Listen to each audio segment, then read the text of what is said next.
following show contains adult content. It's not our intent to offend anyone, but we want to inform you that if you are a child under the age of 18 or get offended easily, this next show may not be for you. The content, opinions, and subject matter of these shows are solely the choice of your show hosts and their guests, and not those of the Entertainment Network or any affiliated stations. Any comments or inquiries should be directed to those show hosts. Thank you for listening.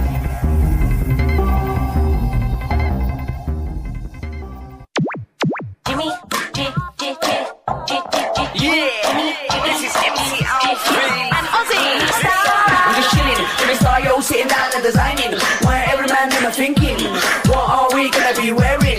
Yo, I'm a Liverpool MC, you can't test me. Big up the girls inside the party. Let's get down to crazy Jimmy. Big up myself and known as Alfie, the one and only, the Turkish MC. Always love the clothes of Jimmy. British, I'm your wanna be. Jimmy Star, new celebrity. We'll take you out to Jimmy Star's. Hey, what's up, everybody? Welcome to the Jimmy Star Show with Ron Russell, bringing you the good times in music, fashion, pop culture, and entertainment. We got a fun show for you guys today. I think you're going to enjoy it. It's kind of like a women empowerment show. We have Quinn Lemley coming on and Nicole DeMolpe. I think you guys are going to love them both. And before we get started, let's say hi to Astro, who's walking in to the picture, and our cool, outrageous man about town co-host, Mr. Ron Russell. Astro always has to open the show. Astro, Daddy, oh, my voice is gone. Fucking sand. How I ever moved to Palm Springs, I'll never know. The sand got me. I was working on the patio yesterday, and You have to speak up, though, because when you speak that like that, nobody's going to hear you. I was working on the patio with the blower. I was blowing all the leaves and sand off of the patio so I could paint it. And I got attacked again by the sand. I can't deal with the sand. Anyway, I have like a palm tree growing in my throat from the sand. Anyway, hope everybody's doing well. We want to thank everybody for tuning in all the time. Last week's show and the week before's show, I had some problems with Apple Podcasts. It'll be on tomorrow. So if you missed it and you want to hear it, and if you want to watch it, you can go to the Jimmy Star Show with Ron Russell YouTube channel, and you can see the videos. I think I was going to say something else. Oh, and Stefan just joined us in the chat room. Hey, Stefan, how are you? Hope Tina's doing well. Why? What was wrong with Tina? Nothing. So why did you say you hope she's doing well? Well, because I would want her to be doing well. You got me, frightened me for a minute because I love Tina. No, Tina's fabulous. And we want to give some shout outs because Cindy Lady Lake's a little under the weather, so she may not be with us today. And same thing with B. Claudia, and same thing with Dawn. So everybody's got something going around. So we wishing well wishes to everyone out there. And do you have anything you want to touch on? Well, the good news is that we may be funded for Zombie with a Shotgun soon. And I'm excited about that, as I wrote on Facebook this morning, because we're shooting it in New York. And that would give me an opportunity to go to Long Island and visit all my friends. So I'm happy about that. I can't wait for Zombie with the Shotgun 2 to be funded. And it's very soon. And as far as my television series goes, the LA, what is it called? LA Mob Story. What is it called? The LA Mob Story, which I narrate and I'm in. I play a gangster, and that seems to be happening soon. They're casting right now, and that means that they've got the money, I hope, and that we will be shooting that in LA soon. Absolutely. Also, you guys. So that's work. I like going to work. We have a lot of cool things going on. We also have a vertical series called Mothman Red Eyes Rising, based on the book that I wrote that I'm doing with Jennifer James Films and Cindy Lady Lake. And we're going to have a vertical series that we're going to be releasing once we get the first 5 episodes done. Anybody who doesn't know what a vertical series, that's like a new thing. Instead of seeing it sideways, you watch it on a phone. It's made specifically for phones, I guess, because people have low attention spans and everybody watches their videos on television. And you can do it. So we're doing like a TV series, and usually you do episodes between 1 and 5 minutes, and you do a bunch of them to put the whole thing together. And now the Academy Awards are giving out Academy Awards for Best Vertical Series. So it's a whole new genre to keep keep people's attention, I guess, for people with low attention spans, because I love watching videos on my phone. So I watch a whole bunch of them, and I think that'll be a lot of fun. We also should have some news for Legend of Bunny Man soon, and and our favorite indie movie director Marcel Waltz has a new film, comes out Friday, called Shark Thrash, and they're having a red carpet on Monday night that we're going to go see the film, but it actually comes out on Friday, and he did it with The Asylum, which does basically all the like lower budget cool indie horror flicks, and he's done several of them with that. So look out for Shark Thrash coming out on Friday. We're going to drive in, see the movie, spend a few minutes at the red carpet, get back in the car, and drive back to Palm Springs because Astro is home alone. And I'm having a nervous breakdown from that because I wanted to bring him to the red carpet movie opening, but I'm afraid he's going to bark all day and all night and disturb people. So we have to leave him home alone. So Astro will be here for about 6 hours or 7 hours. How many hours? 8 hours, 8 probably. hours alone. Which is normal, because if like when we go away and I your know, daughter but- takes care of it, but- she's gone but for work. he has to make pee-pee and poop. He will. You Just know, he'll do it in the house. No, I don't want him to do it in the house. I know, but he does it anyway because That's- that's just the way he is. No, he doesn't. He doesn't do it in the house. Don't be such a jerk. He's very well trained. Stop it, he is. He's a great dog. I wouldn't trade him for the world, but he's not very well trained. What, No. you see shit here? You see pee here? In the No. bathroom. No, not right now. Stop it. We love him to death, and he's a fabulous dog. So there, we'll leave it at that.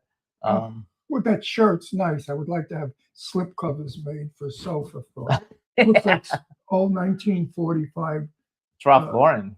fabric. I know, but the 1945 fabric made great drapes, great slip covers. I love all of it. So we want to thank everybody for tuning into the show every week. You can hear our show. We're on Libsyn, Apple Podcasts, iHeartRadio, SoundCloud, iTunes, Spotify, Amazon Music, Google Podcasts, and YouTube.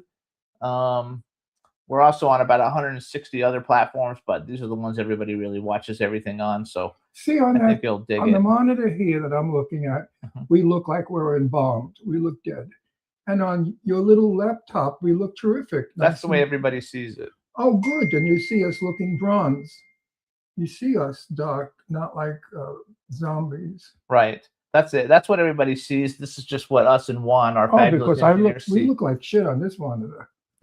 I don't think so. I look pretty good on both of No, them. you look like albino, like you died. I am like an albino. Really, you look like you're really dead, and you're just like a zombie. And I'm as dark as they come.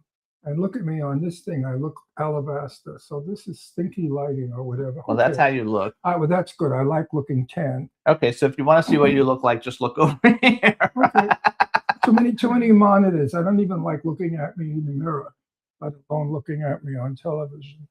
But anyway, am I Actually- sounding okay with this gravel girly Yes, voice? you are. You're sounding good. And Juan says we always look great on our screen, on Who his said screen. that? Juan. I think that's Well, Juan. Juan has to say that. He's our engineer. No, he doesn't. He can What say the- you guys look like shit.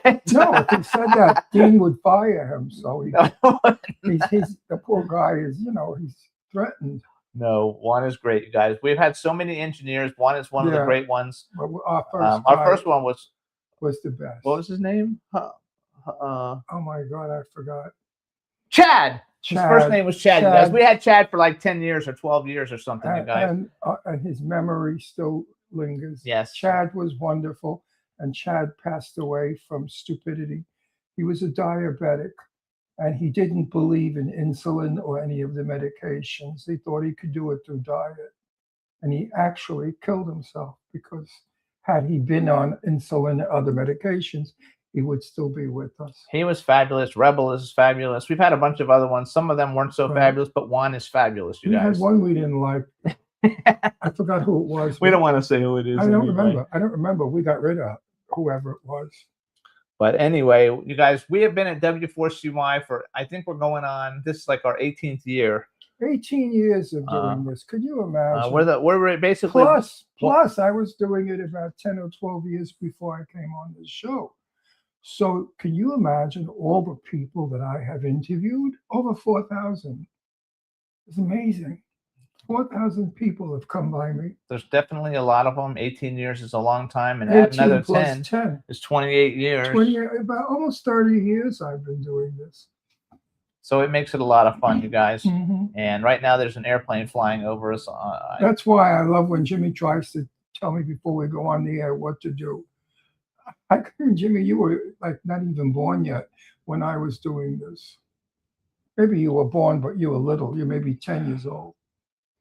Oh, this voice, I can't bear my You're own gonna have to voice. speak. Yeah, definitely gonna have to. I speak can't up help with it. I've got desert throat, you son of a bitch. What do you want me to do? I can't help it. So You know, you're one evil queen. I'm not evil. I just want to make sure people can hear you. We don't Well, have a if lot they of can't people hear in me the to chat read my room. lips, what can I tell you? I just want everybody to be able to I'm hear at you. a disability. I've got the whole goddamn Sahara Desert in my.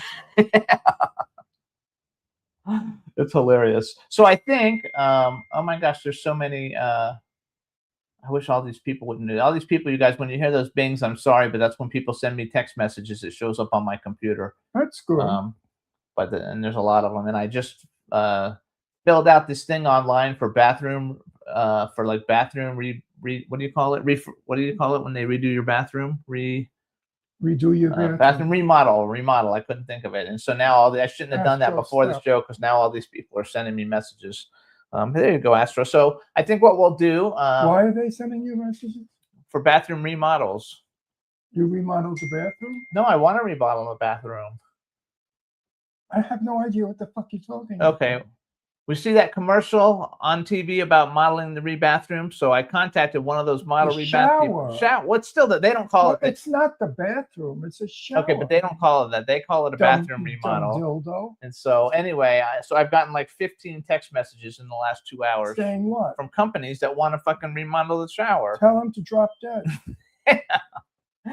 Anyway, so your head's getting cut off a little bit. Oh, don't cut my rotten haircut off. It's No, I love awful. it. It's I hate fabulous. my short hair. I hate it so much. It looks like a wig or a toupee. No, it But I doesn't. got news for you. If ever I went bald, I would think nothing of wearing a man's wig. I would never be bald because all my life I've had a head of hair like a horse and I would miss it. So I miss my whatever hair I had, the wild. We were at a Chinese restaurant, and as a woman was walking out with her husband, she stopped me at my table and she said, "You have such pretty hair." And I didn't know whether to take that as a gay compliment or I never pretty hair. I never thought I had pretty hair. I thought I had wild hair because I never comb it. I don't like. It is pretty though. No, I don't like. I never, Makes you handsome. my hair. I shampoo it, let it dry naturally, and it goes where it wants. And I never comb it. Never do. I've never combed my hair in all my life. I remember when I was in school as a young man, the teacher would say, "Rolando, did you comb your hair this morning?" And I'd say, oh, to myself, "Fuck you. Mind your business about my hair, you old bitch." I never liked any of my teachers. They were snatches in those days. Wicked old Irish women, vicious old dykes, old maids, not married, and they were nasty. And we were Italians. My whole school was Italian neighborhood. And they stuck these Irish bitches in as teachers, old. They smelt of talcum powder. Anyway, I never liked teachers. I never liked school, and that's why I left. I got thrown out at 16 years old. They threw me out of school, out of high school.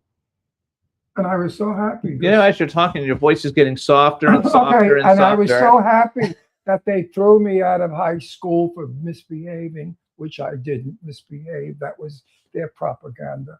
But anyway, I could pursue my career as an actor.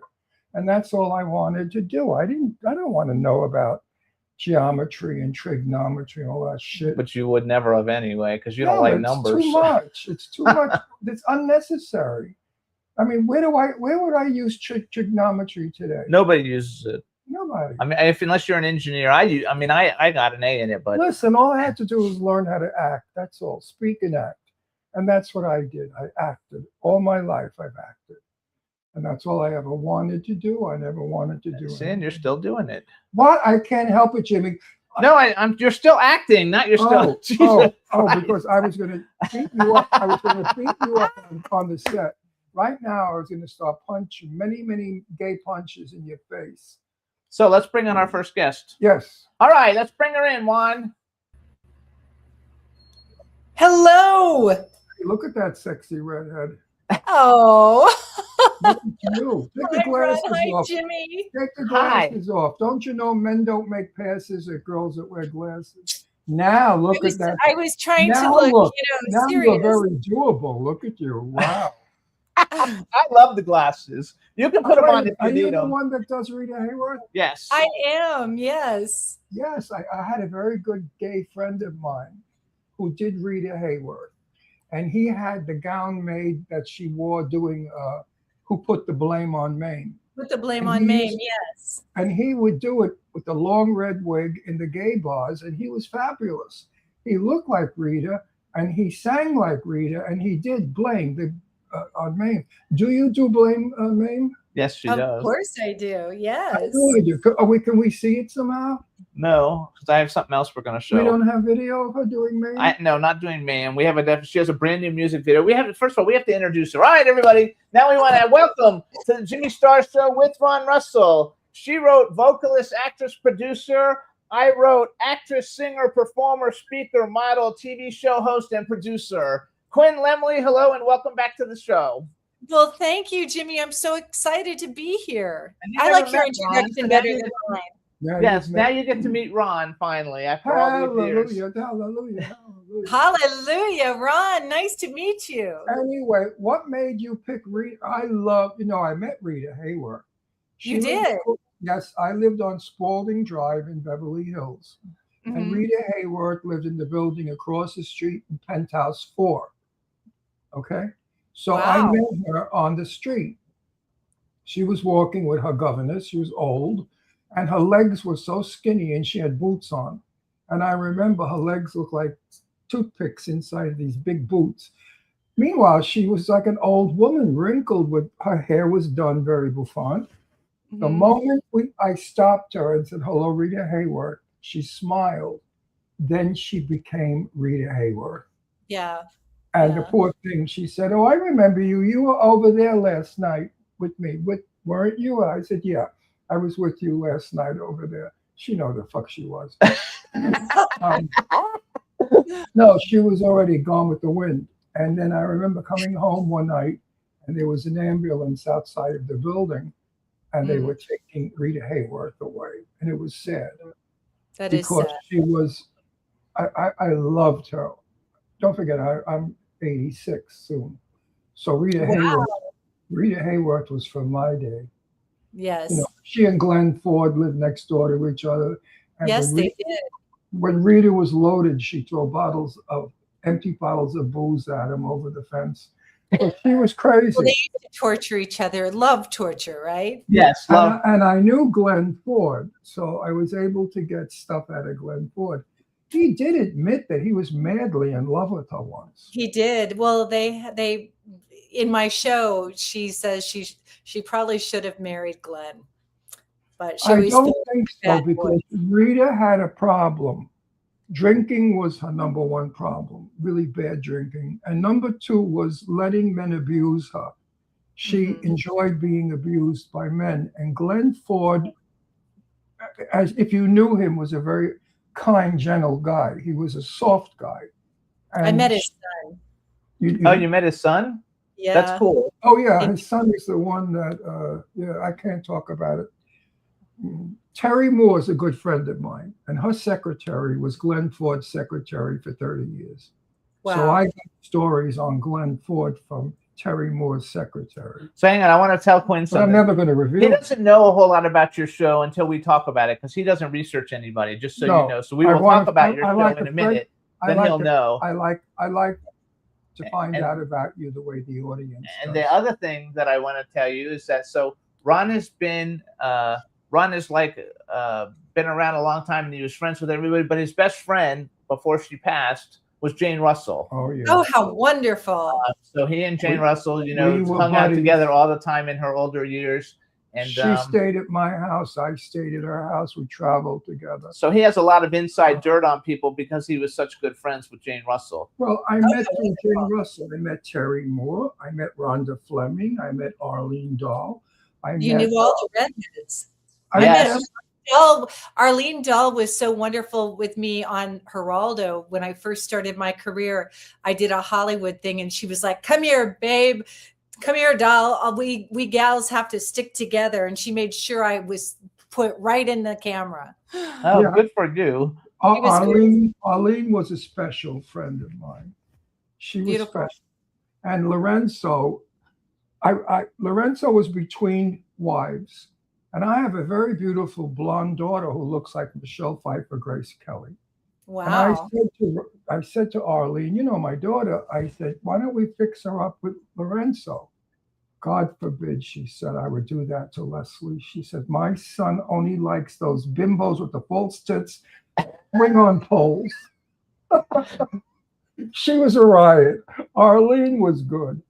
My interview of her was when I said that Lex Barker was banging Lana Turner's daughter, who's 10 years old. And we talked about that in my interview, and Arlene refused to believe it. She said Lex had a basket so large, if he ever entered a 10-year-old, he would have killed her. My That's God. Arlene Dahl's humor. She was outrageous. Very much the lady, but boy, could she be a sailor sometimes. I love it. Oh, All now right. about you. So now you wanted to get involved in my world. How come? No, she's Did I talking about win it? entertainment. My world of my people, my old ladies. Yes. How did you decide to do Rita? to do Rita Hayworth, besides the fact that you have long, beautiful red hair? How did you decide that out of all the people that you were going to, work as, you picked Rita Hayworth? Well, my grandmother lived behind me, and every day I'd go after school and she would play all the great movies and we'd share biographies and we'd gossip about all the movie stars like we knew them. I mean, and of course, most of them were deceased by the time I got to know about them. But I didn't know about Rita Hayworth, and I came to New York and I was starring in a show off Broadway, and I was playing a Cuban showgirl. And Richie Ridge and Preston Ridge from Broadway World saw me and they said, you look like Rita Hayworth, Margarita Cancino, and you should get together with Carter Inskeep, who wrote Always Patsy Cline, and you guys should do a show together on Rita Hayworth. And so we did, and it's been through so many incarnations. And I started it when I was in my 20s. And it's a very different show now. We did 2 Broadway workshops, and I've toured all over the country. And it's with an 11-piece big band or a quartet, and we're in residency at the Triad until December. So tell us the name of the show. Everybody, tell them the name of the show. It's called Rita Hayworth. The Heat Is On, and we also have an album that just It is on. The Heat Is On, like Miss Sadie Thompson. The Heat Is On. It is on, right? And then our album, Rita Hayworth Revealed, was up for a Grammy, nominated for a Grammy this year in the jazz category. Good love for you. it. Good for you. I love the fact that these names are still around. Next month is Jane Russell's birthday. And I wrote on Facebook that I'm going to do a whole page all about the real Jane Russell, because Jane Russell was so, they wrote about, it was terrible, the things. First of all, she didn't have big tits. She was a 36B. And we make that very clear. It's just that her boobies came from under her arms. So when she leaned forward, they looked huge. So every photographer had her leaning over, picking up buckets or fixing a sheet. So they got her cleavage. But Jane resented the fact. She said, I don't have 42 Ds or Bs or Ds. She said, I'm a 36B. And that's hard to believe, because today She had that special bra by Howard Hughes that she never wore it. That bra she never wore. It was insane and uncomfortable. She kicked it under the cot and she put Kleenex over the bra. And that made it smooth to the jersey blouse, and he never knew the difference. And they shot the outlaw. That Jane was a woman of her own mind. mm-hmm. She and Bob Mitchum would make people crazy on a set. because they always were kidding around and doing their own thing. And Mitchum liked to change lines and not tell the other actor he's changed the lines. So actors would go crazy. But anyway, there's a lot of good stuff about those old broads. Yeah. And I knew Betty Davis, who was outrageous. I mean, she lived in apartment 4 at the end in her building. And she said, 4, like in $4. And I almost dropped dead. Betty Davis says, buck. And she had really a very wild sense of humor. She loved dirty talk. So you're coming into a world. You're bringing into a world something so special. And I thank you for it, because you're keeping Rita alive. So wait, I want to brag for you a little bit, you guys, because that's what we do, and it's always better that we do the bragging anyway. So first of all, Quinn Lemley, you guys, last year she won the Broadway World 2025 winner for the best New York City vocalist in cabaret. She was a Josie Award. Cabaret, the Broadway musical? No, in cabaret. In cabaret itself. The cabaret. Yes. Josie Award nominee for blues and jazz. She's a member of the Recording Academy. And yesterday, we found out that she got nominated for best. Oh, shoot. I forgot. What did you get nominated for? Best Tribute Artist of the Year, Female Tribute Artist of the Year for what you do for Rita Hayworth at the Josie Music Awards 2026. Bravo. Good for you, girl. Good for you. She also has the Rita Hayworth The Heat Is On concert, and she also does another one called Swinging Hot Tomato, and they're both getting done at the Triad, which we'll tell you the dates and stuff in a little bit. And just to throw it in there, if you want to make sure you know what's going on, you can go to QuinnLemley.com, and you can see everything, and it's QuinnLemley.com. She also, you guys, is a TV show host, and she does a show that's on MNN. What is that noise? I think it's New York City. I'm so sorry. Oh, okay. Oh, no, that's okay. I just wanted to know what it is. We had an airplane come over before you came on, so it's the same thing. Okay, I just wanted to make sure I wasn't missing something. But you guys, she has a TV show called Secrets of the Stage, where she interviews celebrities about behind the scenes things that happen. And she doesn't just do entertainers. She does, like, I don't know. What do you do? Everybody. You do like everything. It's all about people that are creative entrepreneurs, producers, designers, artists, actors, musicians. Nobel Peace Prize people. Nobel Peace Prize. You're really doing some. You're doing some that are making changes in the world. Yes. You're doing some wonderful things with a wonderful character. A little quick Rita Hayworth story. The Fine Arts Theater in Beverly Hills was running Gilda. And of course, I lived 2 blocks away. We all went. And Rita Hayworth showed up drunk out of her mind. And as she left the theater, she took the big life-size poster of herself as Gilda. She swiped it out of the movie theater. And that was the gossip in Beverly Hills at the time. Did you hear Rita Hayworth stole her own image? So she was just a character. And I didn't know her, but I would have loved to have known her. But I know of her because a lot of people talked about her that I knew. Well, we really worked hard at showing the difference between Margarita Cancino and Rita Hayworth, and how the two personalities, they fought with each other and they helped each other. And it's a beautiful tribute to a life that was very well lived, that was tragically tragic. But we wanted to celebrate all the things that she brought to the world and share with stuff. Yeah. They talk about her father molesting her and all that shit that she went through as a young girl, and her hairline that was down to her nose, and the electrolysis did back, all of that kind of crap. But they never really talked about Rita Hayworth, the kind woman that she was. She was a very sensitive, quiet, kind woman. She was far from Gilda. Yes, that was the problem, was that she had an image, and that wasn't the image that was her true essence. No, people expected Gilda when they were in her company. They wanted her to break into a dance. So wait, though, how did you? So you used to go home.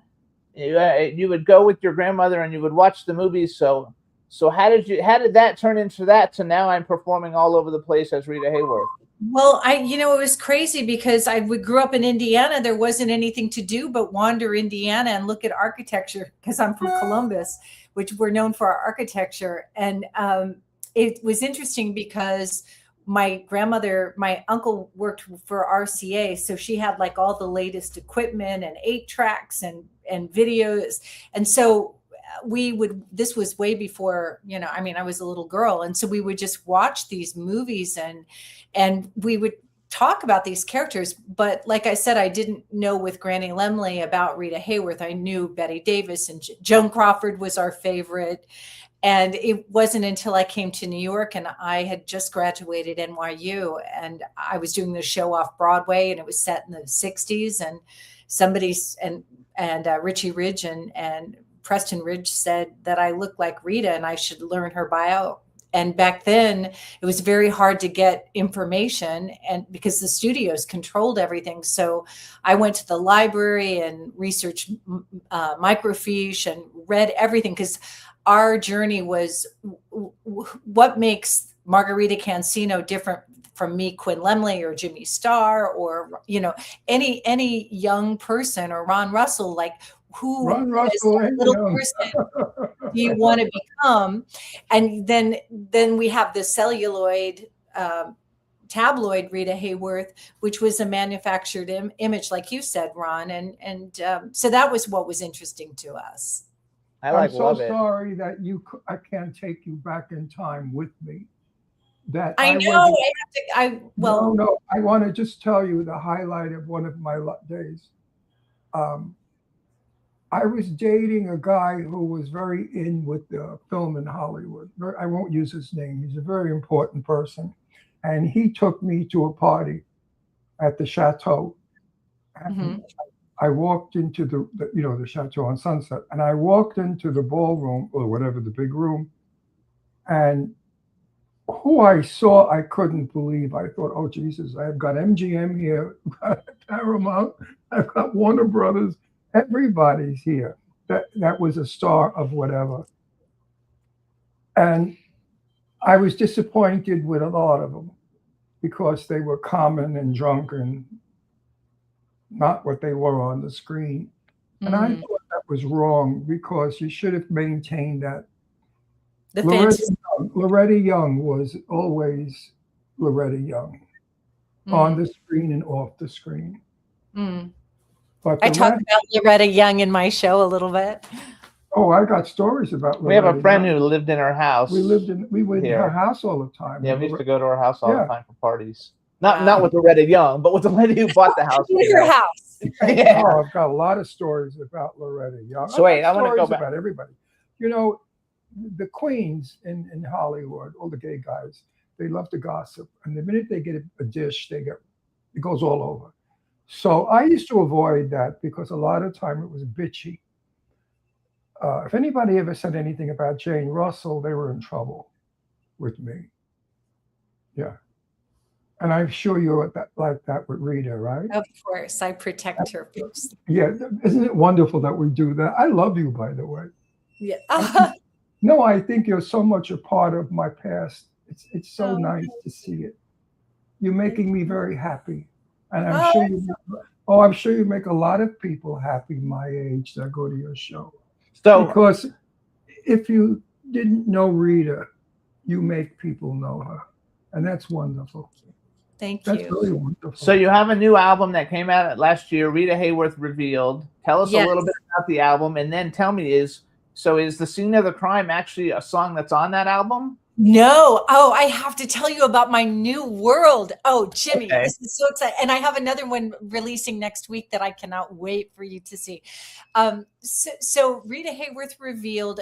Rita Hayworth, The Heat Is On, is my life work. I mean, it's my biggest work, and I felt that it needed to be recorded professionally. And so finally I recorded it with an 11-piece big band. Jonathan Brielle at Brielle Studios was one of my producers, and we released it, and we were nominated for an Academy Award. And it's the songs that are in the show but Rita was dubbed by Anita Ellis, who I've met, and Joanne Greer and Nan Wynn. And so Harry Cohn, the head of Columbia, didn't push her as a singer like Judy Garland. However, she lip sank so well, they kept it hidden until 1950 because she worked with the singers with their breathing. She was a dancer.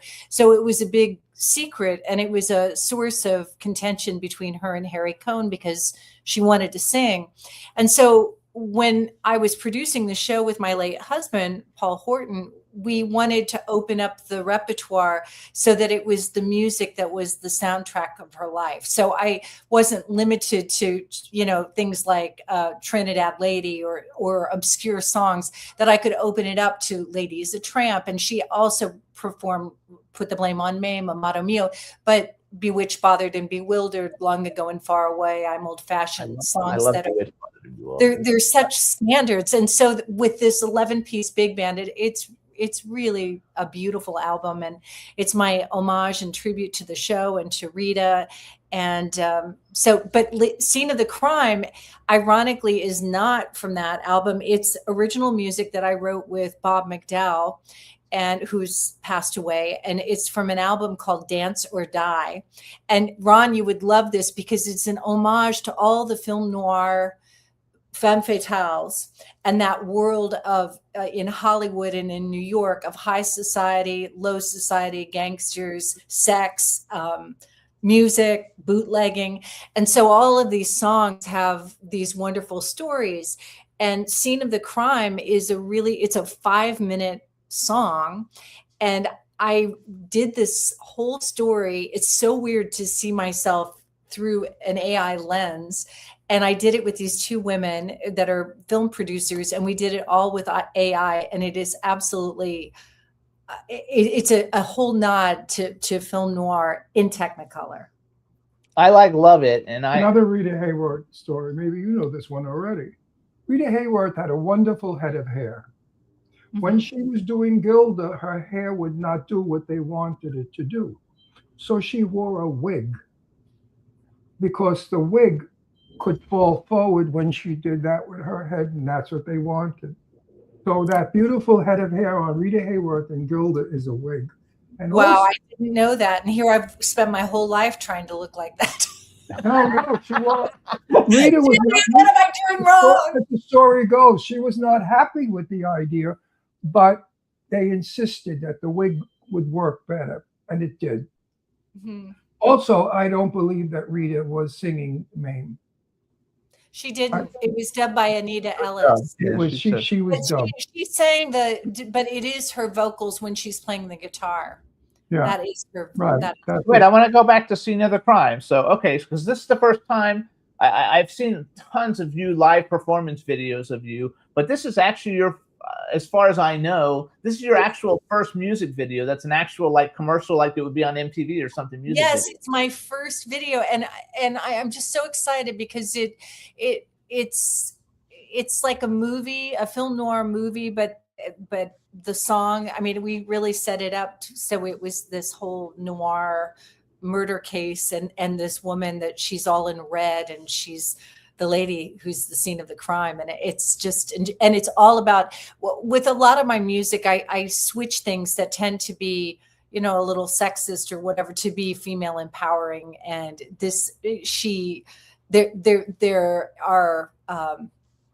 there are a few like little plot twists where she loses her power, but she regains it in the video. So, and that's thanks to my fiance, David Sexta. He's a filmmaker. And so he was like, you've got to have twists and turns in this. And so my girls just really, they delivered on this wonderful crime video.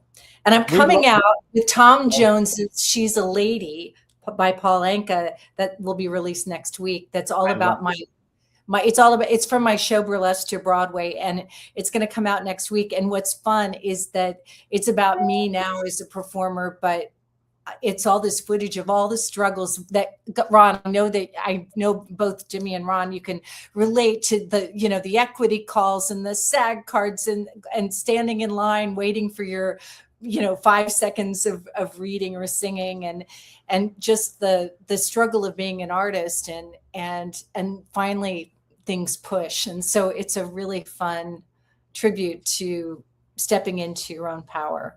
We love Noir Alley, first of all. So we love noir stuff because we watch Noir Alley all the time, and those movies we're a big fan of those. So what I want to do is we're going to play the Scene of the Crime music video. Hang on, we're going to play it for everybody, and then we'll come back. But you introduce it, and Juan, play it. I'm wishing here that we have clips, film of her doing Gilda. I would love to see that. I would go. Anyway, I'll send them to you. I have tons. They're all over the internet. No, we'll have you back, and we'll play it. I would love it. So go ahead, though. First, let's introduce the thing. Juan, you play it, and then we'll be right back, everybody. Wonderful. This is Scene of the Crime from my album, Quinn Lemley, Dance or Die.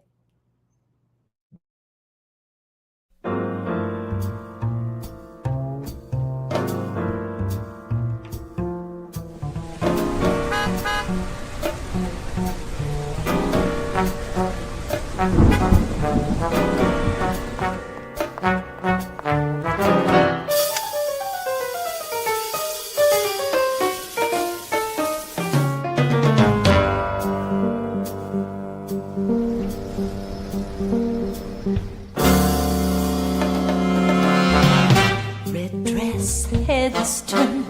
Joe get careless, Joe get burned. Joe genius, Joe learn. It only takes him 24 times. The lady is the scene of the crime.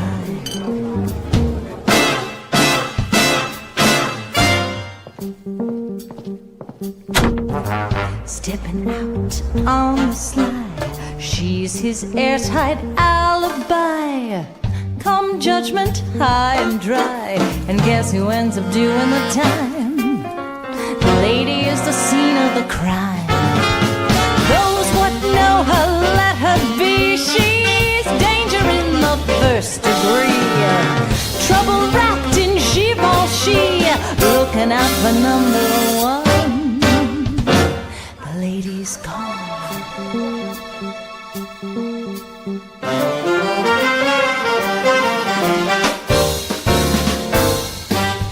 I need you to let Lefty hide out at your place for a while.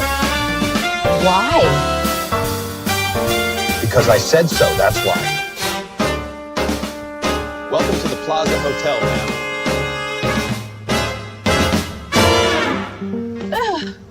ma'am. You don't accuse my friend. Understand? Gunplay, well-planned caper, gone astray.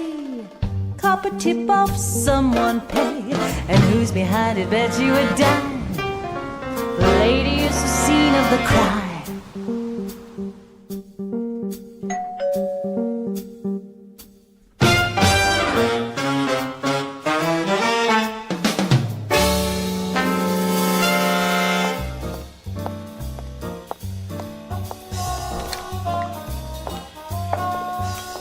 Talk, baby. Don't be shy. I'm the best listener money can buy. No questions, no lies. Tell me a secret. Tell me a secret. Tell me a secret. Tell me a secret.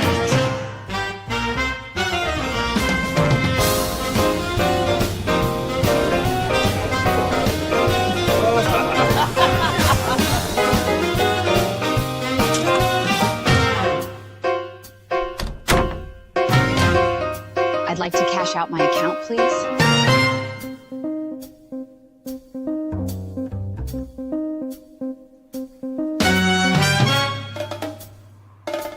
Lefty. Yeah, boss? You go around and watch the side door. Got it? Yes, boss.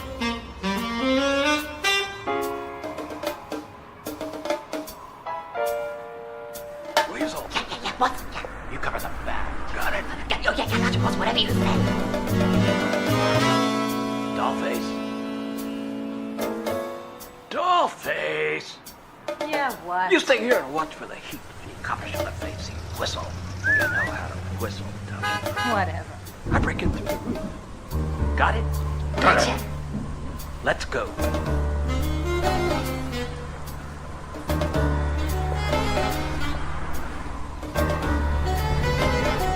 Top of the evening to you, Dolphins. Top of the evening, officer. What's the good word? The roof.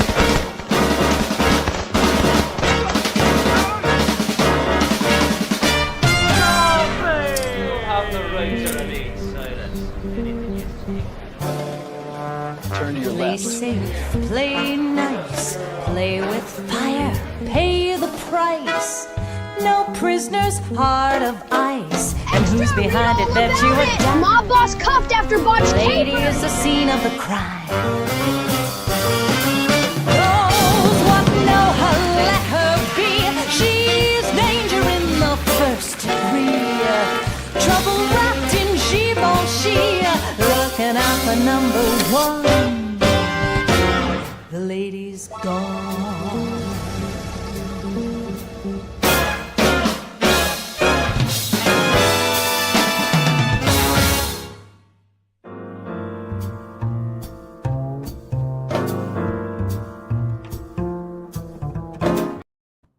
Yay! Absolutely the best video that's ever been on this show in 18 years. Oh, thank you, guys. You are absolutely magnificently 1945 beautiful. Oh, thank you. Thank Oh, you. I loved every second of that. I love the music, the jazz, and you're a jazz singer. I can't tell you enough how pleased I am to. I was kind of down this morning, and now you raised me up. I feel good. It's almost a movie. It's done Yeah. very, very well. It's really done well, and you're beautiful, and the music. It's a beautiful, beautiful video. Really Thank you. beautiful. Thank you. This is kind of the world that my grandmother and I lived in with all our film Well, noir. I'm probably your grandmother's age. I'm 86 next week. Oh my goodness. Well, you Yeah. look fabulous. Thank you. But You look I'm from grandma time. But that was a wonderful video. I loved every minute of it. You know, 50 years from now, when you look back at yourself in these videos, you'll get the thrill that I'm getting, the warmth. You'll understand what I'm saying. Right now, you don't understand it because you're young. But when you get to be old and you see something like that, it's a masterpiece. And it brings back the good times of when it was the good times. Yeah. And Thank you're outstandingly beautiful. I mean, right now you don't look half as good as you do in that video. Oh, well, No, that's it's lighting. It's all about lighting. We know that. I mean, you're beautiful now, but in the video, you dropped dead. Thank you. It's all about lighting. I think that It's a wonderful, I can't say more. It's a wonderful video. it's fabulous. The song is fabulous. You're a And super you can talent. sing, and you're entertaining. I understand why you have all these accolades, all these wonderful awards, and people love your show. I got it. I So- get it. So let's Where is your show? Has it ever come to this crappy Palm Springs? Actually, believe it or not, when I first started doing, before I changed the show to what it is now, I was at the Jocelyn Center for 6 weeks in Palm Springs, and I had 3 billboards, and that was like a long time ago, like 15 years ago. Well, we were not here. One thing is you don't age. Like you don't really age because like I watch videos on YouTube of you from 15 years ago, and like you look exactly the same. So your health regimen is very, very good. You're kind of like I didn't, you know what's wonderful? She's age minus. You look at her and you don't see age at all. I know. didn't think that. Usually sometimes I do. I have to be on your show more often. Oh my God, I love you guys. No. Listen, I don't blow If one smoke. wants to feel good, all she has to do is come on. I do not blow smoke with of anybody's Russell. ass, you know? he doesn't say it to very many people. No. I've learned years and years ago in this business not to bullshit or to lie because it blows up in your face. Mhm. And I never wanted to be a Hollywood phony. Darling, let's do lunch. That bullshit. Yeah. Never. No. I'm still a guy from Brooklyn. I talk Brooklyn. I act Rita was Brooklyn. from Brooklyn. Huh? Rita Hayworth was from Brooklyn. Yeah, she was. That's why she had that funny clip when she spoke. I heard it. So did Claire Trevor. So did Oh. Barbara Stanwyck. Forget about it. I mean, she was like real Brooklynese. Yeah, she was. She didn't give a shit. I mean, she never thought about cleaning it up.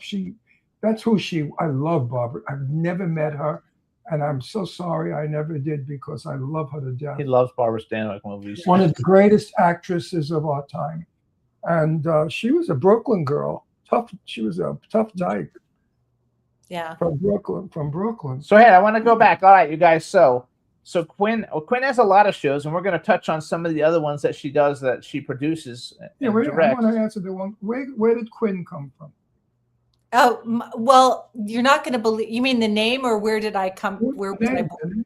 The name. Quinn. Oh, I grew up in Columbus, Indiana, but my mom thought I was going to be a boy, and I came out, and they were going to name me Boris. And thank God, my mom said, "Oh, it's a Quinn." I used to cry because in our local mental institution was called Quinco. So you can, and I'd say, "Why didn't you name me Barbara?" And I was tortured as a kid. Did you hear that though? But the local mental institution is named Quinco. I could understand being living. Quinco. But now, as an entertainer, Quinn Lemley is a fabulous name. It's really, it's a really good, catchy name. People Very remember it. interesting name. Quinn, never heard it. Yeah, I think it's a great name. I know the last name, Ed Quinn, but not the first name is Quinn. Had I married Anthony Quinn, I'd be Quinn. Yeah. But he's too old for me, or he's not even alive. So that's like Jane and he had Russell. so many wives. Jane Russell and I used to laugh about that. Jane Russell was going out with oh dear God, I can't do the joke now. I forgot his name. A famous actor, and she said, if you think about it, we'll come back to it. If you remember, she said if I married him, she would. Oh, John Payne was the actor. And she said, if I married him, I'd be Jane Payne. And I said, well, let's finish that. You would be Jane Payne in the ass. Because that's what you are, Jane, a pain in my ass. Of course, Jane was a pain in everybody's ass. She was a tough broad. So you guys, Quinn, besides doing her own performances, she's a superstar. She does a lot of different things, and she has a bunch of different shows as a director and a producer. One of them is called Rebel, The Many Lives of David Bowie. So she does a David Bowie tribute show. She does Pink Floyd's Dark Side of the Moon tribute show. She does the Ultimate Queen Celebration tribute show. And one of those shows you use Mig Alea, right? Or you used to? Mig Ayesa, yes.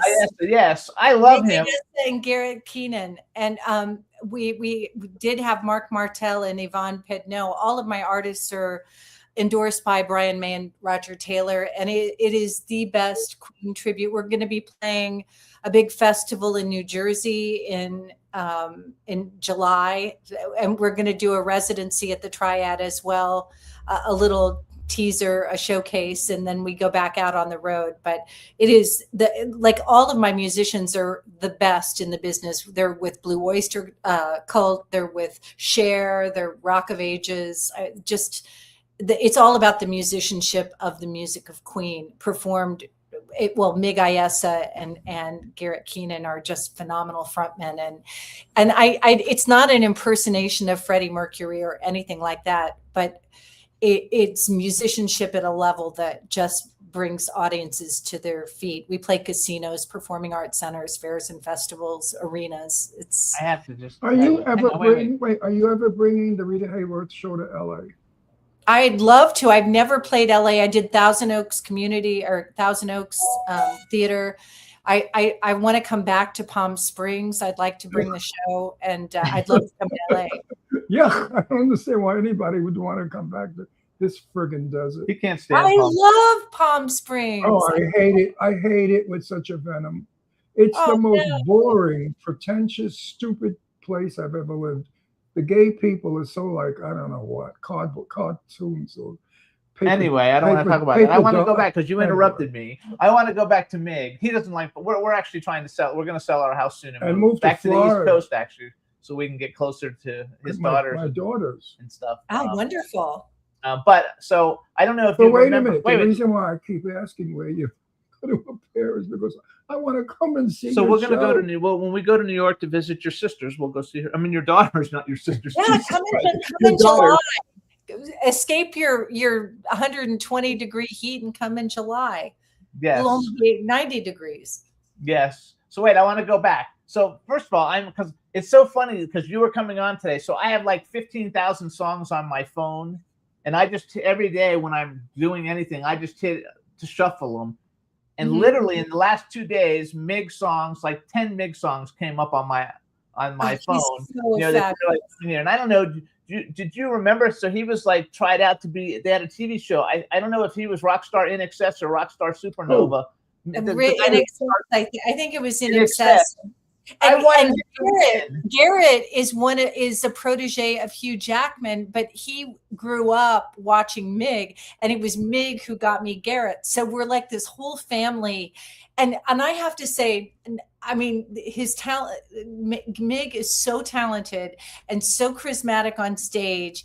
And yet he's the nicest, most generous performer and person I've ever met in my life. He's so talented. I can remember when he was on the show, and I think his wife was having a baby, and I don't know. It was just like it was a really cool thing. The whole thing about him, and the fact that I'm still listening to his music, 20 years later. He's phenomenal. He's fabulous. So I love it. Okay, so you have these 4 shows. Then now you're at the Triad.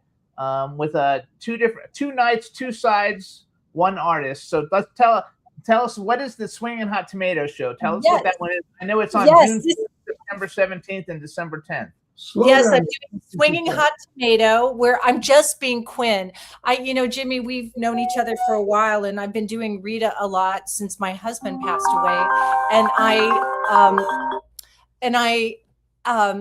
it's so great to just, I have 7 albums on the market, and I haven't had a chance to just be me. And so I'm going on stage doing stuff like, I'm not doing Scene of the Crime because it's a hard number to produce on stage, but I'm doing songs from Cocktails with a Twist. I'm doing songs from Burlesque to Broadway. And it's all about, I'm opening with Anne Margaret's Got a Lot of Living to Do.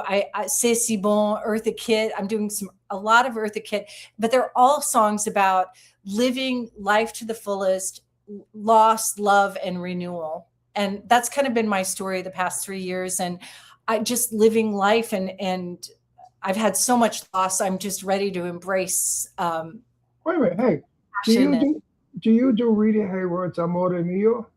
Of course. Amore Mio. Amore Mio. Da-da-da, it's free for it. I love that. Come, Ron.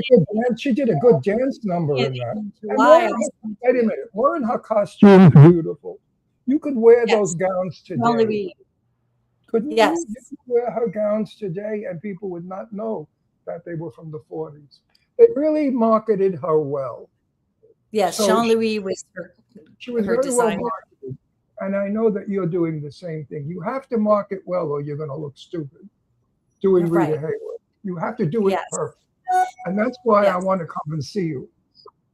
I really love it. I'll be so happy to come and see you. When you're doing those songs, I'll be flying all over the place.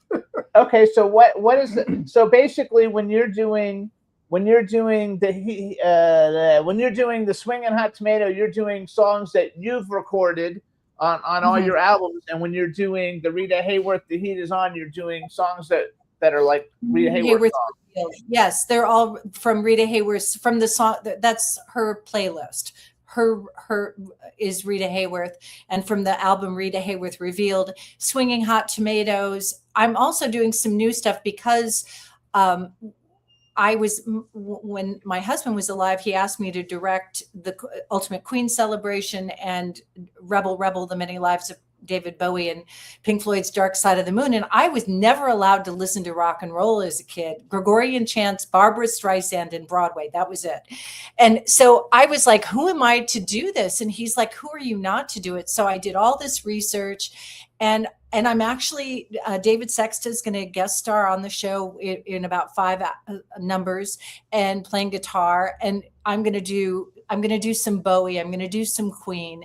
I'm doing some Lady Gaga stuff that I normally don't do. And I'm really excited to step into with my own twist, because I'm very, jazzy and Creative too. so. Another good So it's gonna be fun, and then I'm doing a Dolores Gray song. Thanks a lot, but no thanks. Did you know Dolores Gray, Ron? Oh, I don't know her, but I love her. She's wonderful. Think pink, think pink. Yes, think pink. But I'm doing stuff from my show Burlesque to Broadway. In it, we do She's the Lady, and that's gonna be released next week. Understated actress. And she was just a fabulous singer, dancer, and she's a great supporting actress. I just came up with something. When you do Rita Hayworth, Salome, the dance of the seven veils. I do not. No, I have to say it. This is funny. This is Harry Cohn at his craziest, the head of Columbia Pictures. He had Rita Hayworth. He was so worried about her image. She danced to save the head of John the Baptist. That's right. As Salome. I don't think people realized it because it was kind of a shelved. It was not a well-known film. But Hollywood was crazy. They would just change the Bible, change history for the star's image.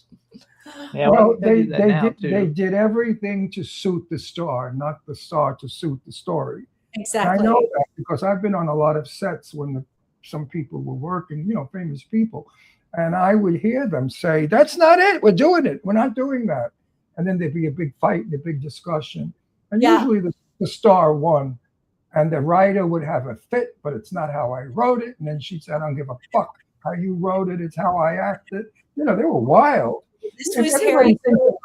Really, you would have loved My Day. If you were around in my time, you would have loved it.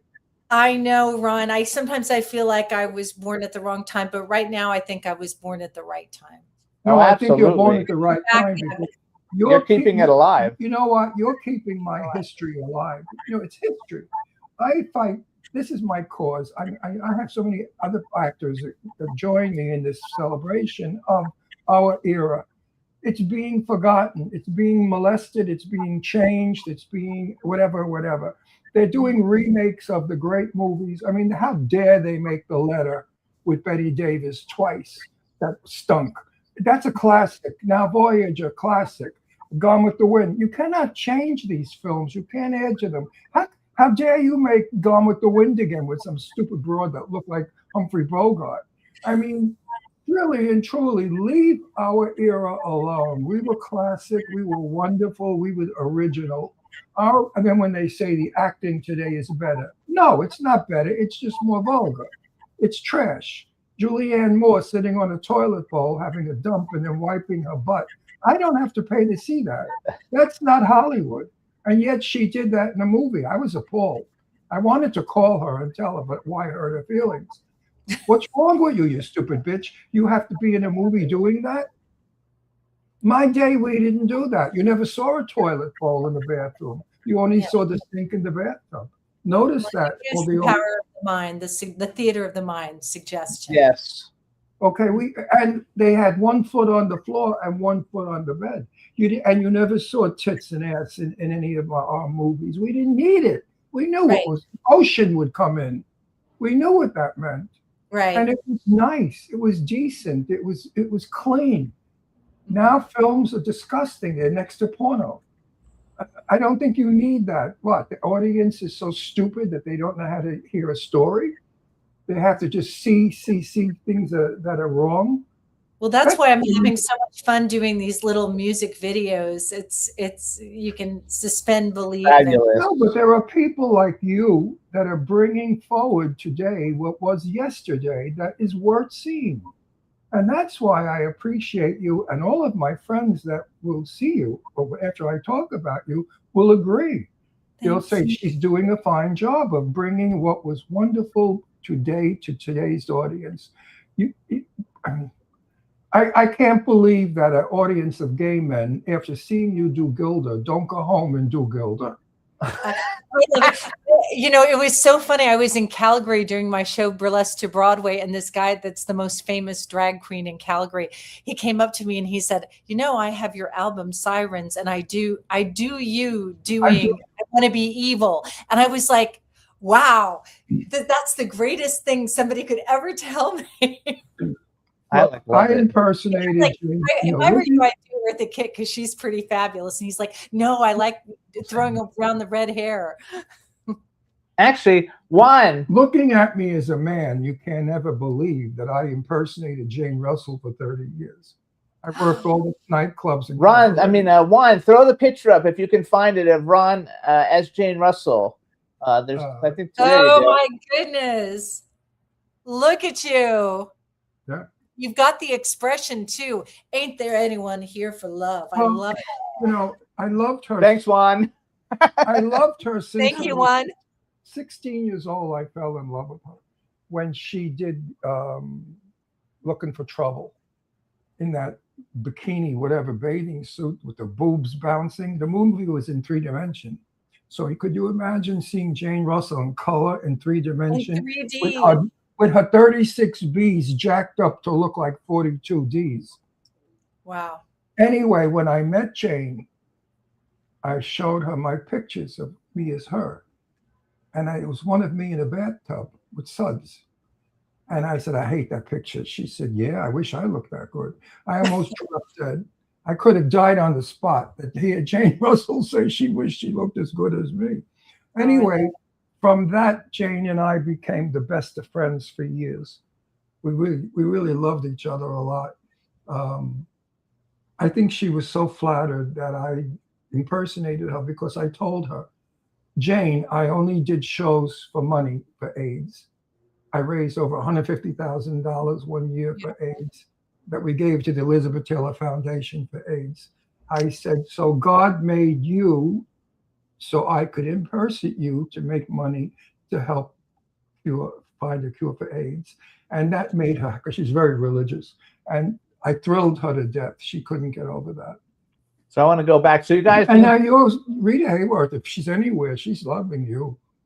I hope so. Definitely. She's looking down on you. She's loving you. She's going to encourage you and bring you back more stuff, because what you're doing, I hate to sound like a bullshit artist, but I'm so impressed with you because you're really doing you have no idea what you're doing. That's the best part.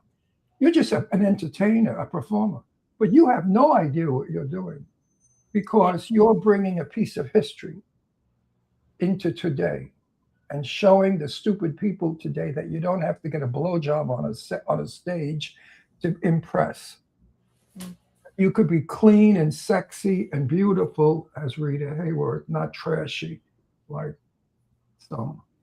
You don't swing from a pole for entertainment. Just So I want to. You have the class. That's right. So I want to go back, you guys. You can follow Quinn. She's on Instagram at Quinn Lemley, QUINNLEMLEY. It's QuinnLemley.com. If you go to QuinnLemley.com, you can see all her dates of when she's going to be doing Rita Hayworth, The Heat Is On, and when she's going to be doing Swinging Hot Tomato. They're all being done at the Triad Theater, which I'm assuming is in New York City, right? I'm sure because that's where on you live. 72nd Street. Yeah. There you go, 72nd Street. Let me add to this. I guarantee you, and folks, I don't bullshit. I guarantee you, after you see her show, you will understand this actress, and you will understand what it was like being a star, a superstar, a great big star in the 1940s, and how difficult it was to live that life. I'm sure it's going to be a very informative show. It's a You wonderful don't pull punches. You don't pull 90 punches. minute show straight through. 90-minute show straight through. You don't pull punches. No, it's all about her life. It's a beautiful story of self-realization and self-acceptance. I can't wait to see it I because love you're it. portraying one of my favorite stars. I watch her over and over again when she comes on TV. That smile, the minute she smiled in Carmen with Glenn Ford, she was splendid. I love it. All right. So you guys, this is Quinn Lemley. Please check her out. Also, watch her show. If you just Google Secrets of the Stage or you go to QuinnLemley.com, you can have a link. She's on Spotify. She's got a YouTube channel with all her interviews. She's got really good interviews, and you guys will like it. She's a super talent, and we want to thank you for coming on and sharing all that you do with us on the Jimmy Star Show with Ron Russell. Oh, Thank you Jimmy, for thank making you me so happy much. today. Thank you, Ron. It was such a pleasure being on your show, and I hope you guys visit me on all of those platforms and like and share, and so we can keep bringing more music and interviews to you. Absolutely. All right. Thanks so much, Quinn. We'll see you soon. Thank Bye. you. My dear. Thank you. Who put the blame on Maine, boys? Put the blame on Maine. So, you guys, we're going to take a quick music break. This is Maximus Tronic's Our Last Kiss. And when we come back, we'll be with our next guest, Nicole DeMolpide. So enjoy, everybody. Here's Maximus Tronic. You pour another glass of wine and tell yourself that everything will be fine. And I watch my life like some TV show, and I cry for you like you know I would. You light up another cigarette, and you say some things that I'll never forget. But I can't walk away like some kind of fool, and I take a hit like you know I would. And I never thought we'd be this, and I never knew I'd hate you. Who would have thought our last kiss was the last time for happiness? And I never thought we'd be here, and I never knew I'd hate you. Who would have thought our last kiss was the last shot at happiness? You scream as you punch out the door, and I hold my head while I fall to the floor, and I say to myself, there's more life than this, and I pray to myself that it's gonna stop. You cry when you see just what you've done, and you hold my hand so there's nowhere to run, and I stay right here like some kind of fool, and I'll wipe your tears like you know I would. And I never thought we'd be this, and I never knew I'd hate you. Who would have thought our last kiss was the last time for happiness? And I never thought we'd be here, and I never knew I'd hate you. Who would have thought our last kiss was the last shot at happiness? I don't know what to do about us. I don't know how to feel about us. I don't know how to say a word. I don't know how to leave you. I don't know what to do about us. I don't know how to feel about us. I don't know how to love you. And I only wanted love. And I only wanted love. And I only wanted love. And I only wanted love. Day one, our life is like a smoking gun. Day two, I turn away the money you. Day three, it's all about me, and that's all I see is what's left of me broken.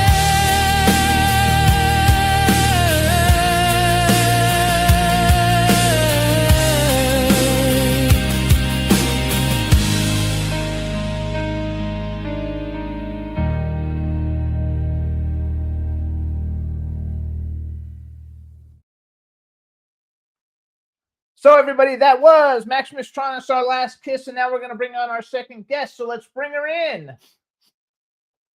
Hey. Look at her. Oh, I don't hear you. Hold on.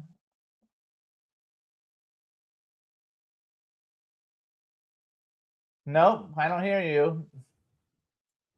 Juan, any suggestions for her? Write in the chat if you have any suggestions for her, and we'll figure it out. Can you hear me? Can you hear me? You can hear me, but I can't hear you. Okay, up. Try it now. Say something. Nope. Up. Try refreshing the page. Look in the chat. Try refreshing the page, or go out and come back again. Yes. Okay. All right, everybody. That's funny. Live TV, you guys. So that's what happens. We'll see if we bring her back, if it works. Hopefully it will. In the meantime, Quinn sent us a thing in the chat saying thanks for a great, incredible interview. She had a blast. I'm sure. Why are you turned sideways like that? Because there's nothing to do. Well, we have to talk because you still have an audience. You're still live. Say something. No. Oh, no. Juan, what else can we do, Juan? I'm asking you. See if your microphone is on. See if your settings with your microphone is on. Or see if your sound is up, if your volume is up. In the meantime, so you guys, you can check out NicoleDeMolpede.com, and her Instagram is Nicole DeMolpede. I think that's how you pronounce it, but I could be wrong. We're going to find out as soon as we can get her to here. And let's see. Nicole, are you using Chrome? He said, are you on Google Chrome?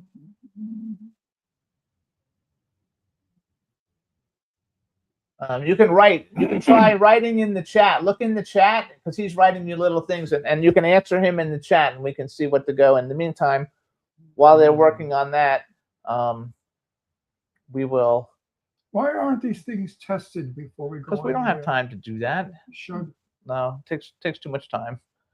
We'll work it out. Look at the time you lose now on the internet. I know, but how often does it happen? Once in a. Oh, it happens every other week. Anyway, good point.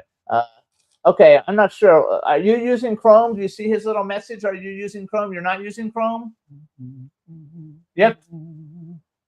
You can't do it on a phone. We can't do. I can talk to you on the phone. All right. Hey, Juan, let's do this. Let's play another music video. Let's play Eben Brown, No Other Lover. And then I'll put my phone number in here. Actually, you should probably call Juan, but I'll put my phone number in the chat for you. All right, let's play Eben Brown.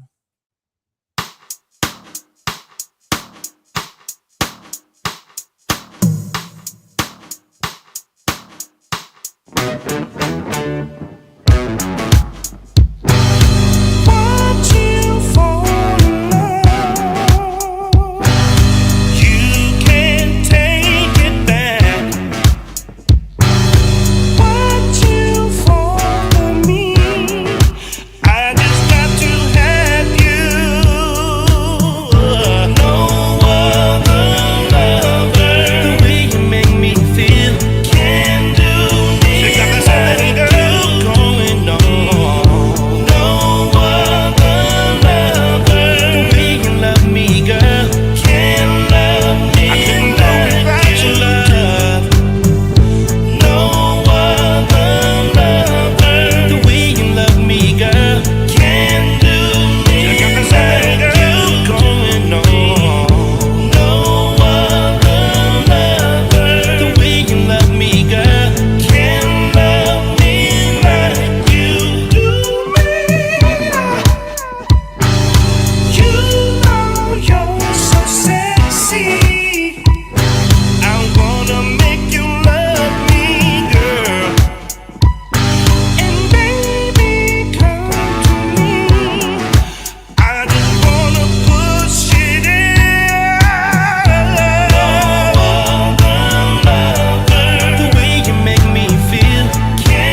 Hey, so Juan, did she come back? Because I tried calling.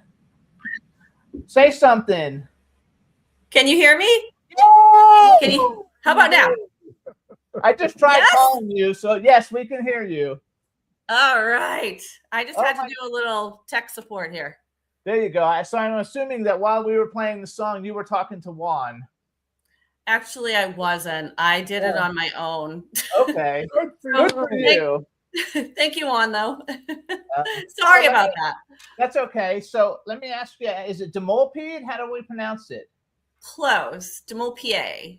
Demolpede. Oh, I'm like Yeah. retarded. I'll never get that right. The French. All right, everybody. Now we want French. to welcome. It's French. Now, we want to welcome to the Jimmy Star Show with Ron Russell, the superstar Nicole Demolpede. Is that right? Yeah. Hey, Yes. Yeah, Very Vegas good. About Town co-host. Oh, he wrote she's a pro in the chat room. There you go. So you got it going. This is Ron Russell. Ron, Bonjour. Bonjour. Bonjour, Ron. are you from France? Actually, are you French? No, I'm not from Canadian. France, actually. I just pretend I am sometimes. Okay. Are you No. French Canadian? Are you French Canadian? Well, my ancestors came from France through Canada down here to Massachusetts. Okay, so that's where you are now in Massachusetts. I'm Or in no? Massachusetts. Yeah. Oh, I thought you lived in New York for some reason. Okay. Yeah, no. Okay. Well, good for you, and hello and welcome to the show. We're happy to have you. Yay. And I'm excited about talking about your book because I am like you. You'll Excellent. find. Oh, I'm 86 years old soon, next week, and I attribute it all to how I eat and what. Yeah, I do. We'll talk about it. You So look hold on, you amazing. Yeah. You definitely are what you eat. There's no question about it. Oh We're my gonna gosh. find out. There's We're gonna so find much. out. Yeah. Yes. Oh, I'm So excited you to guys, talk. you can follow Nicole. Her Instagram is at Nicole Molpier. It's you can see how to spell it on the screen. I'll spell it for you: DEMOULPIED. That's also her website, so you can go to NicoleMolpier.com. Just make sure you put the D in there, since you don't hear it when you pronounce it. She's a mom of 3 boys. She's an animal lover. She's a consultant. She's a certified personal trainer, and at the moment, which I think there's one more day of voting, she's like if you guys remember when we first met Sherry Nelson many years ago, she was in the Maxim Cover Girl contest, and Nicole is also in the Maxim Cover Girl contest, and she's as of last night, she was in 2nd place for her category. And Let's there's one more day of voting, and I didn't even write down where people have to go to vote for that. But if you just stick Maxim Cover Girl in her name, it pops up, because that's how I did it. Yeah. I'll share the link too. Okay, so you can share the link. So what made you decide I'm gonna go and be in the Maxim Cover Girl contest? Well, so last year, a little backstory. Last year, I decided to make a career pivot, and I decided to pursue my training certification to become a personal trainer. I've always thought about doing this and working with women to help them feel good in their bodies. And I thought it would be a fun way to promote what I'm doing by entering the Maxim contest, because I was my original client. I trained myself. So I thought it could be a fun way to promote what I'm doing. And you're doing really good. Because a lot of people enter that. Thank you. Yeah, it was really funny when I thought about doing it. I was like, okay, I'm literally putting myself out there. Hang on. Since we lost so much time with you, let's go directly to the book. I'm excited. You know what I'm talking about, Maxim? So here, yes, I want to know. I just want to promote Maxim for people, see if we can get some votes for you. But we have love time. it. We have plenty of time. Yeah, We're good. Yeah, we have plenty of time. Because I don't want to short, because I know her book is going to help a lot of people. Oh, absolutely. So no, we're good. So how long does the Maximum contest go on for? How much longer do you, or if you make it, do you have to be number Who one? cares about the contest? I do. I just thought. Who I gives know, a but shit? everybody else wants. This is very inspirational to have. Yeah, we got the inspiration. Now let's talk about health. Just relax. So it's part of the health. It's part of the health. Relax. We fight all the time. Don't worry. It's normal. We hops on one thing so long that people fall We asleep. haven't talked about it for 2 seconds. People fall How much asleep. longer do you have to get? contest in that? How do we get to the next round? So you progress through these different rounds. So I don't have an exact end date because they have different winners, that happen all the time. So it just depends. So if I finish this round in first place, I move on to the next round. I think in second place too. The rounds are all different. So they take so many of the top winners and they move them to the next round, and it just gets funneled down that way until there's a grand prize winner. So there's time to vote. And yes, I did want to do it to promote my business and to inspire people, because I want to show other women that in middle age, you can still get in shape and put on a bikini and feel good about yourself. That's the most important I thing. am so in with you about health. Yeah. And about, I'm like a health nut. Not really. I'm not a health nut at all. I'm just the person who believes in natural foods, fresh foods, garlic, olive oil, all of those magic things. He doesn't wash his face with a Oh, soap. I'm not talking about vanity. I'm talking about internal. The magic things that people don't know about, you know about. Have you always been that way? Yeah, he has. Yeah. Okay. Pretty much. Tell me why I should buy your book. Well, so my book is again geared towards, middle age. It's geared toward middle-aged women, but I mean men too. I've actually thought about doing a Bro Glow. It's geared towards middle-aged women about being good about their bodies. And what about old men? Well, I'm thinking about doing a version for men, a Bro Glow. But we can talk about that. Just remember, olive oil is magic. I love olive oil, and it makes a great moisturizer. Like if you ever find yourself without like some moisturizer, it works. It removes makeup. Yeah, I love olive oil too.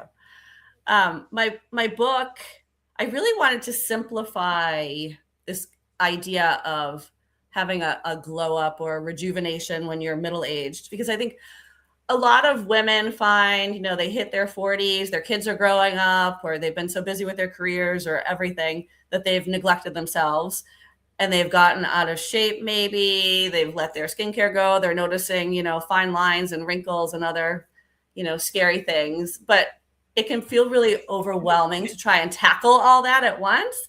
So my book is really a step-by-step guide, and I separate it into 4 main topics, which are mindset, because that affects everything, and then nutrition, which appeals to Ron, exercise, and skincare. And so these 4 things really support each other in creating the best version of yourself. So, your healthiest, most glowing skin, your toned body, all of those things can come by working on these 4 areas together. And show us the book. I'm sure you have it, right? You have it sitting in a copy. Let's show it, because we didn't mention the title yet. So I have to admit, this is my proofreading copy. So it says not for resale, but the title is Still a Snack. Are you familiar with that term? A snack? Yes. Okay. What is I got that. What is the title? Still a Snack. Still a Snack. Your midlife glow up guide. She wanted to know if you know what tell him, because he doesn't know what it means. What? So a snack is someone who's good looking.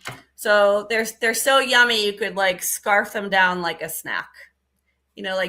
Like back in the 50s, I think it was a dish, right? When you call like an attractive woman a dish, like back in the 50s, or someone's, they're cute, they're hot, they're attractive. And so I'm saying you can still be a snack when you're 50. Yep, and beyond. absolutely. Right? Do you believe that women that are overweight, it's all in the mind? It's the mind that makes them fat, not the food. I believe that.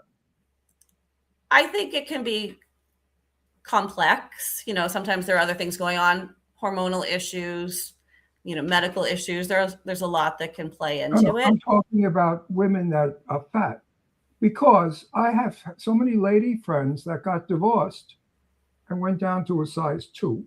Oh yes, the divorce diet. Out hunting. The divorce diet. Well, they're hunting for another guy.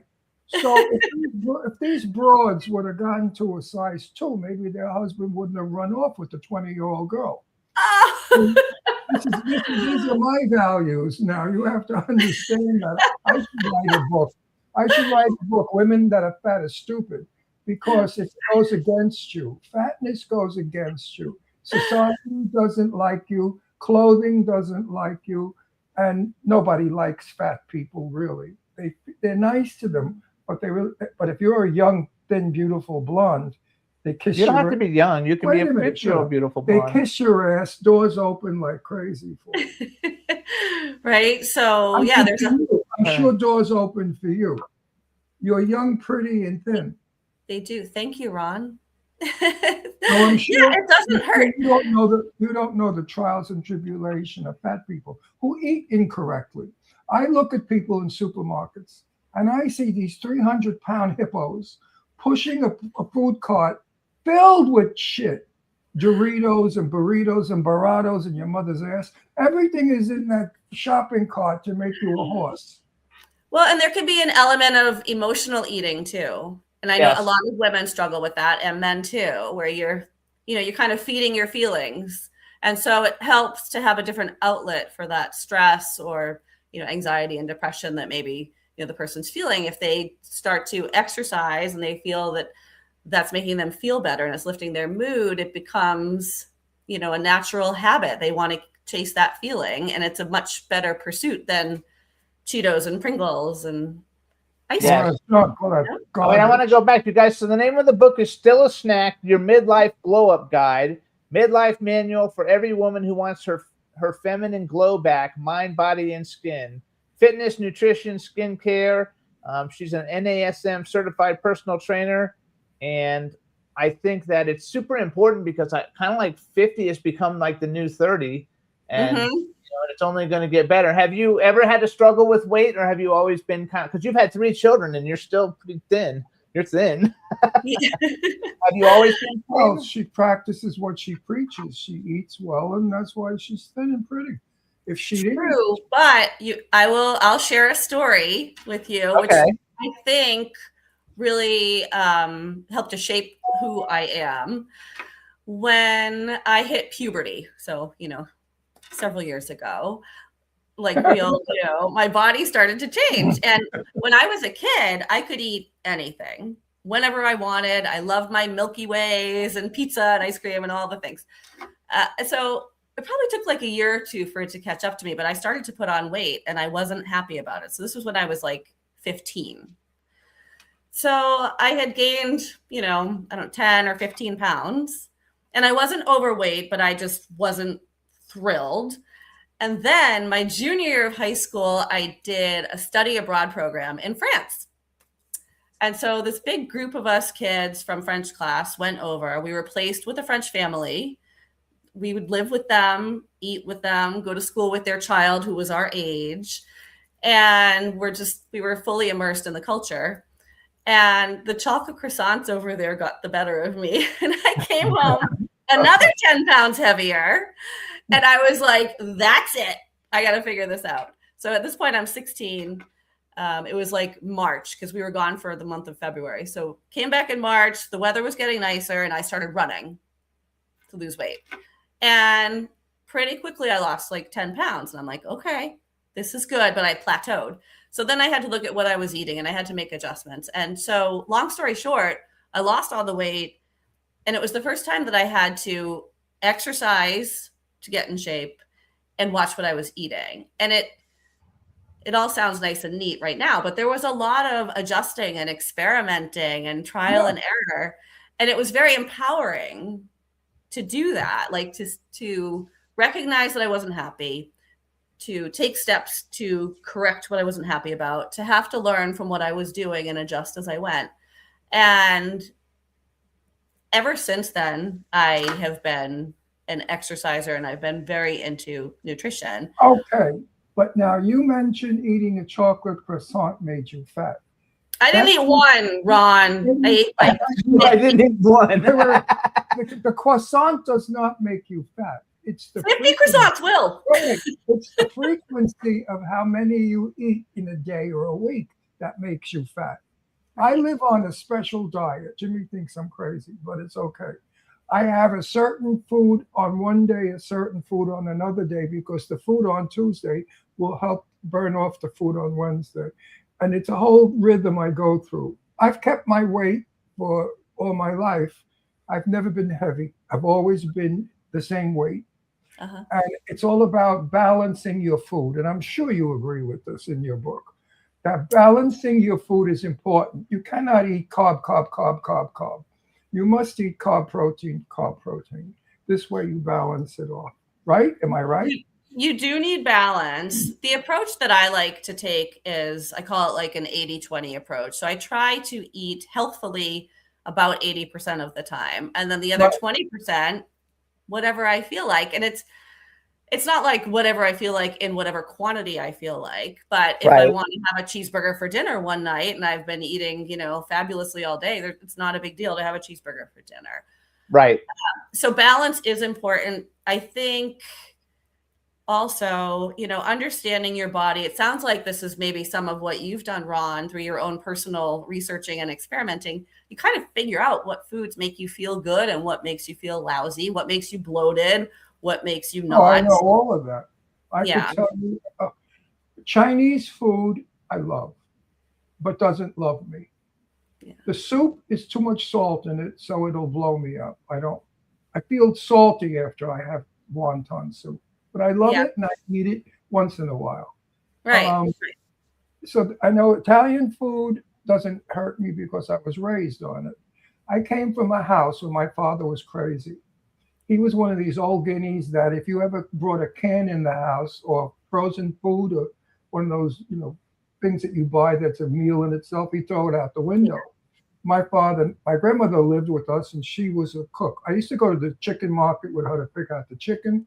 We'd go up and down the street for the vegetable man. We'd go to the bread man, all these little stores in those days. Back in the 40s that were in neighborhoods. And they were healthy because we ate well. I think that's why I'm here at 86 years old looking well. I don't look 86. I don't feel 86. And I don't act it. And my mind is very, very young. So what the hell is it all about? My sister's 93 and she's the same. Yeah. I think mindset, there was a lot. We came from the same household. So I believe that how you ate as a child is how you will be as an. Do you believe that? What you're raised on as an adult pays Unless off? you change.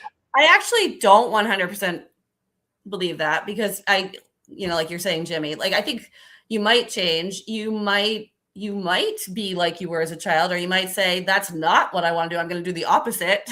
The foods Well, that's what I you did, because you started in one way and then you changed and found it. Yeah, but she never was a pig. She didn't eat. No, you never were a pig. You didn't eat garbage. I'm sure you didn't go to McDonald's and all those terrible places that you went to all those poison places. Guilty as charged, but I stopped that. Well, you're writing a book of guilt. No, I'm sharing all that I have learned. Would you believe this? Jimmy is the first person that ever took me to, where did you take me? He had never been to any fast food restaurant ever when I met him, except for Taco Bell. He had never really been to Taco Bell and that's it. No, you had In-N-Out because I had never had In-N-Out. In-N-Out. In-N-Out's I like In-N-Out. In-N-Out is good. I love it. It's healthy food. Not the chicken, just the. But he doesn't eat anything. Once in a while, he'll eat Subway, like McDonald's and Burger King and stuff. No way. Never. He never eaten any of it. I eat all of it, but he didn't ever eat any of it. My weakness are pies. The other night, I bought a cherry pie and I ate half, and then I put the other half away, and then 2 days later, I ate the other half. So I ate an entire cherry pie, and don't you think I felt it? The sugar, I knew it. I was tired. I was moody. Yeah. So I said, you can't do that again, Ron. Well, and at least I won't. give yourself a little time till you forget how you felt. Right. It's called the food nervous breakdown. So hang on, because we don't have a lot of time. I want to let her talk about. I want to know about the mindset I just wanted thing. to say to her that mental. You blew it away. When you're under mental anguish or under mental stress, you will tend to weaken and eat the shit that you're not supposed to. Am I right? Yeah, for sure. Comfort food. We Comfort all want food. it. So you write a good book. So how much of all of it is the mental over the fit? Like, because I think the mental is a big deal for a lot. I know a lot of people who eat because they're not happy, I guess would be a good way to say it. And like so a lot of it is mental. I mean, a lot of it's physical too. You can't eat the food and you got to exercise and stuff. But like, how would you? Because you said the things are like mind, body, skin, like all the mindset. Like, how important is the mindset thing out of all of it, or are they kind of equal? I think mindset, I mean, I can't say it's the most important thing because you do have to take the other steps to actually put everything into place. But I look at mindset as the foundation. It's critical to your success. And what I delve into in the book are things that I see a lot of middle-aged women struggling with, which are topics like anxiety, and people will emotionally overeat because of anxiety. But we tackle anxiety, we tackle finding joy, because another thing that I see is when we're young, we're really playful, we try new things, we have new experiences with our friends, but when we become adults, life becomes, more serious. It has to. We've got our careers and our families and things, and we tend to lose that part of ourselves as women. And so I encourage women to push themselves out of their comfort zone and try new things like dance classes or, do a boudoir photo shoot, do something that makes you feel fun and sexy to help reawaken that part that might be missing. And I find that it's so helpful in terms of following the other steps, because when you start to alleviate your anxiety and your depression and you start to find more joy and curiosity in life, you start to take better care of yourself, and you want to look good and present yourself well and be mobile enough and flexible enough and strong enough to do these new things. So that's why the 4 pieces really weave together so nicely: the mindset, and then, my exercise portion. It is a commitment. I'm a believer in daily physical activity. I don't do the 3 days a week or 4 days a week. I think it should be a daily habit. So I have a whole exercise program in the book that is probably the hardest thing that I find people have to adjust their mindsets to overcome, because especially with women, we tend to give to everybody else. So carving out time for ourselves feels wrong or just not a priority. But we all really should make it a priority, not just so that we can look good on the outside, but, an exciting side note is all of the things that I recommend really help to build healthy bodies and brains for life. So then, you can prevent some of these age-related diseases, illnesses, injuries, just by taking good care of yourself now. And if you have these illnesses, you don't ignore them. You take care of them. You feed them the proper things. Like if you have, let's say, liver problem or kidney problem or whatever problem, certain foods will only hurt that organ. So you have to learn what to eat. This way you soothe. And like pancreatic cancer now, they're starting to find that if you were a smoker, it's amazing that everyone that was a smoker, heavy smoker, died from pancreatic cancer. So now we know that smoking is just absolutely suicide. And it's not just your lungs. Crazy if you smoke. It's not just How do you feel about people that smoke? Well, it's amazing to me that we can even still buy cigarettes knowing what we know. I agree. I agree. And I am amazed too at how many people I still see out and about smoking a cigarette. I think it can be a tough addiction to beat, but I think if I had someone coming to me saying, I really want to work with you, can you help me with all of these things? And they admitted that they were a smoker, that would be the first thing we would tackle. Yeah, absolutely. Definitely. I can't even bear it. We could be driving in our car. We get to a traffic light and I smell a cigarette from the next car. And I tell Jimmy, go through the light. I don't give a shit. I can't breathe from this cigarette. You're holding your breath. Yeah, it's that bad.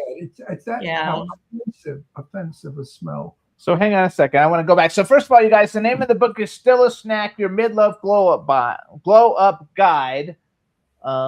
It's available on Amazon. You can also, do you have autographed copies on your website or no? I don't know. I if you don't do. have them on my website. No. Okay. No. We'll be auctioning those off later. Okay.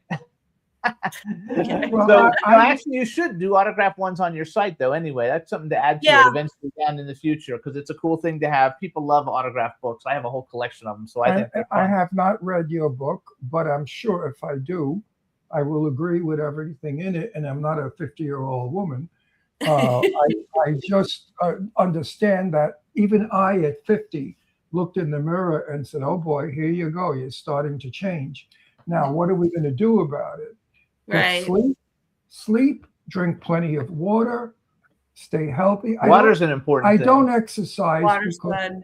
I have bad knees. I had a knee Okay. surgery, so I can't exercise. But I do other things. When I'm laying in bed, I move my body. I move my arms. I do stupid shit. Hang on, I want to do something that we've never done before. Okay, because Okay. we've got like 2 minutes left. Okay, I'm going to call this the fast round or the lightning round. And I wrote some things down, and I just want to kind of like get an idea. So So, I'm drinking lemonade. coffee or sugar-free? Coffee or tea? Coffee. Okay, favorite cheat meal? Favorite cheat meal? Oh, cheeseburger and French fries. Me too. That's my. Oh, I love. That's my favorite. Okay, cardio or weights? Cardio. But I do favorite- weights too. Just have to Okay. say. Okay, you do weights too, but cardio, because we were talking earlier about running. Anyway, that you were running. That's cardio. Favorite song to train to? Right now, Where Is My Husband by Ray. Oh, that's so funny. Okay, if you could train any celebrity for a month, who would it be? Oh my gosh. Margot Robbie, just because I love her. Oh, I love her too. She's a good one, and she's hot too. She doesn't She's need super hot. training. I know that's true. I think that's pretty good. So those were my cheat round. Wasn't that cute? I've never done that before. Yeah, it is cute. So what's your favorite hamburger? Like, if you're gonna get one, where do you like it? Do you get it at a fast food restaurant or do you make your own? Well, I don't make my own.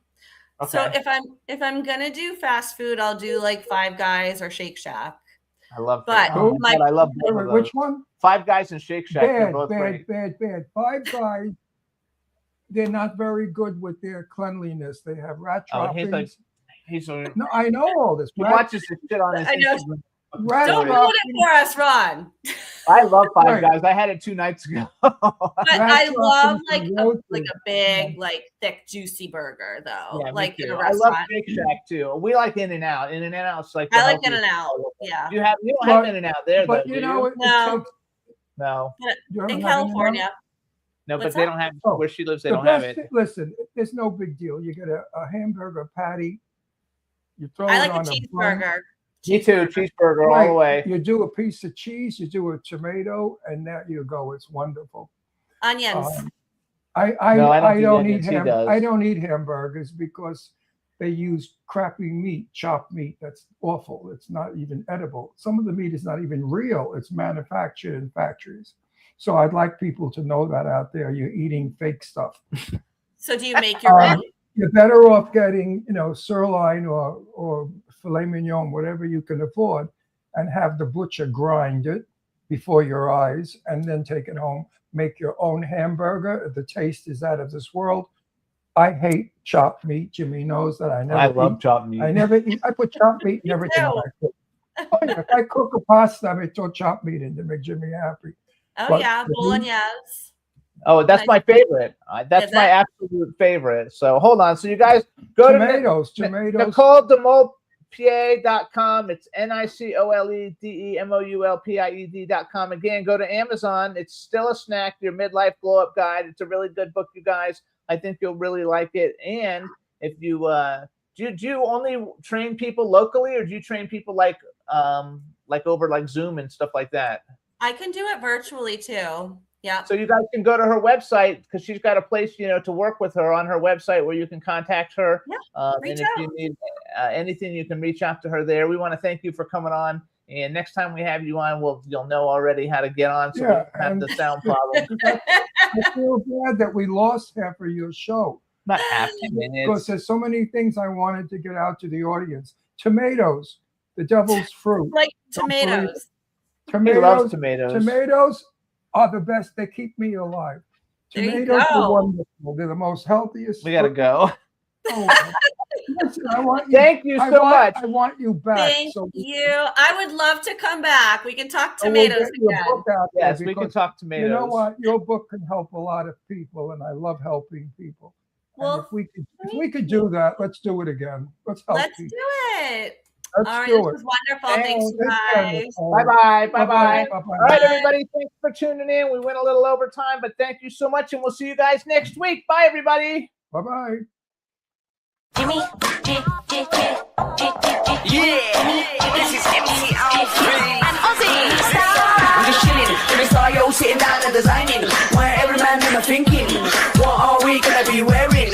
Yo, I'm a Liverpool MC, you can't test me. Big up the girls inside the party. Let's get down to crazy Jimmy. Big up myself and known as Alfie, the one and only, the Turkish MC. Always love the clothes of Jimmy. Bitch, I'm your one I wanna be. Jimmy Star, new celebrity. We'll take you out.